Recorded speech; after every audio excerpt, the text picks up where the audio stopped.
Okay, number 1. Who in YGIG ang hashtag at YGIG? So, at YGIG kasi tinatag niya, pinaka-active sa GC ng YGIG.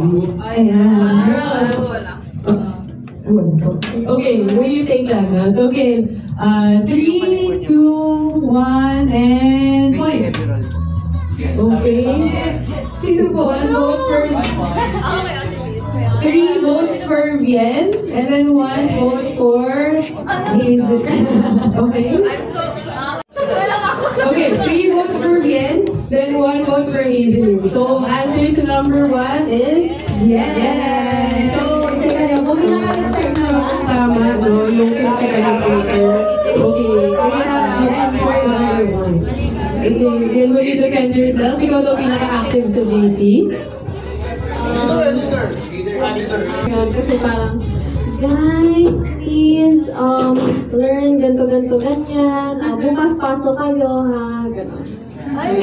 Reminders pala from Ate Mel. As a leader. Okay po. Question po ako, bakit ako may...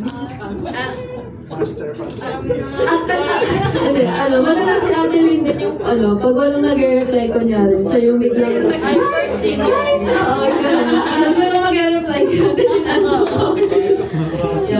yun lang po. Okay, so nasagot na kung why si Ate Lynn. And for number 2, we have the hashtag Save the Best for Last. So, who in YGIG ang pinakamatagal mag-prepare pag may YGIG event? Ayan, YGIG na. Sino pinakamatagal? Okay, para may answer na yun. Okay. 3, 2, 1, point it out. Oh! So we have 2 points for Bien. Yes! 2 points for... 2 points sino ka? for... 2 points for Meg. And I think vote 1. Okay, 2 votes for Meg, 1 vote for Hazeline.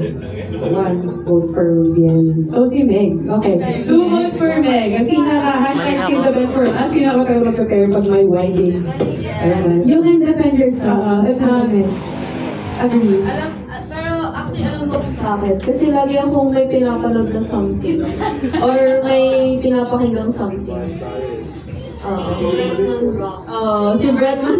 Lagi may nagpa-play na YouTube or movie gano'n. Tapos ako nag-make up bilang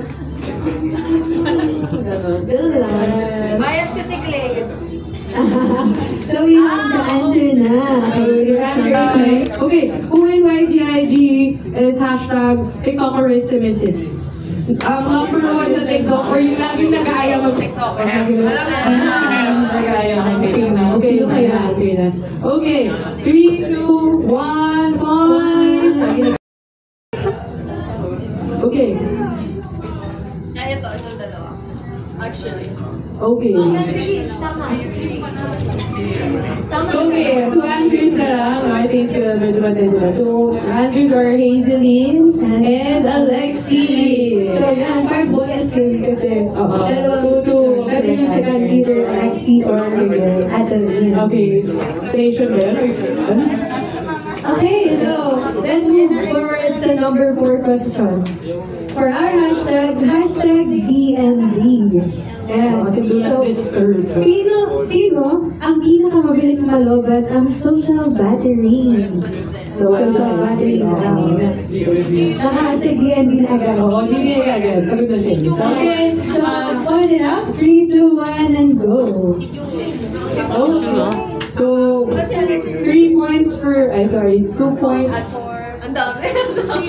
Bumay dyan. 2 points for, 3 points. Dito na. 4 points for 3 points for Jewel, and then Alexi. 1 point for Alexi. So, okay. I think the final vote is Jewel. Yeah, so the answer for question number 4 is Jewel. Okay. Ano? Ako na yun. Will you explain or explain the book? Wala, kasi madali lang, madali yung social battery ko. Siguro yung charging capacity lang, mga 10 out of 10. 100% na. Kilig naman, here we go. Madalas ano si Ate Jules, parang maririnig ko nilang ano, parang may din yung social battery ko. Sila ako, sige, dyan ka lang. Marinig ka naman na sige. Sige, dyan ka lang. Sige, trace na mo. Medyo yun. Pero ano, pag nananahimik si Ate Jules, usually ano lang, parang nag-recharge na siya. Yun lang. Thank you for that, girl. Okay, so for last question, number 5. No?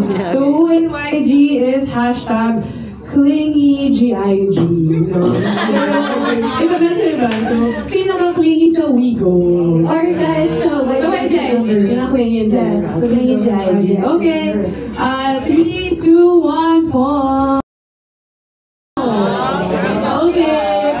Number 5 answer is Game Julie. Ate Lynn. Ate Lynn. Isa lang tama nito. I-explain ko ba ba? Minsan nga parang ayaw na nila sa amin. Oh! Ay, totoo. Nagtatampo. Hindi, joke lang. Ganun yung kami kamahal. Oh. Kasi siya yung pinaka-express yung sa amin sa words, sa action.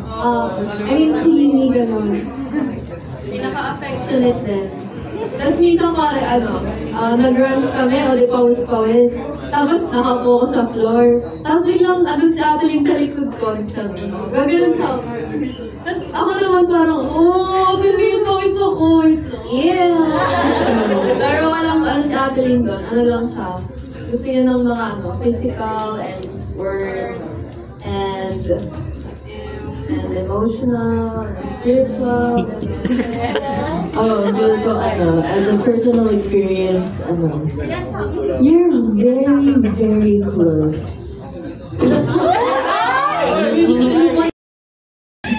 Kahit random moments of training na. Lahat sila.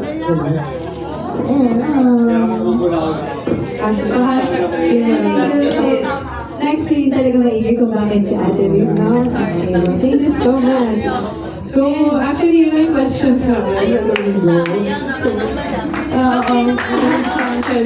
Thank you so much.